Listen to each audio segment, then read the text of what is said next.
بسم اللہ الرحمن الرحیم۔ آیت نمبر 135 کے بعد اب دیکھیں یہاں پر یہ کہا گیا کہ تم کہو کہ مطلب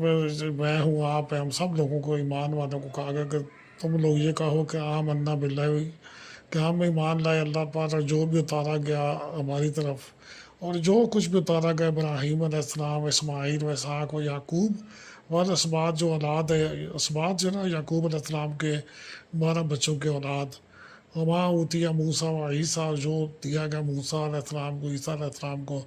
اور ان کے رب ان کا تو نام دے کے اس کے بعد پھر آگے انبیاء تمام کا آگے اگر جو بھی انبیاء کو دیا گیا میرے ربی ہے ان کے رب کی طرف سے، اور ساتھ یہ بتایا گیا کہ لا نفرق بین احد منہم، کہ ہم کوئی فرق نہیں کرتے، کوئی تفریق نہیں کرتے ان میں کسی ایک میں بھی، کہ یہ کہیں کہ ہم ایک کو نبی مانتے ہیں ایک کو نہیں مانتے، یا یہ کہ ہم اس کی تعلیم کو مانتے ہیں اس میں نہیں مانتے، وَنَحْنُ لَهُ مُسْلِمُونَ، ہم اسی کے اللہ تعالیٰ کے فرمان بردار ہے۔ اللہ تعالیٰ ہمیں اسی کے اوپر قائم دائم رکھے، اللہ تعالیٰ خیر و عافیت کرے۔ اور اسے پتہ چلتا ہے کہ آسمانی وحی جو ہے نا، جو نازل جہاں بھی ہوئی ہے، اس کے اوپر عمومی اور اجمالی ہمیں ایمان رکھنا چاہیے، اور اس کے اوپر اور خصوصی طور پہ قرآن پاک کے اوپر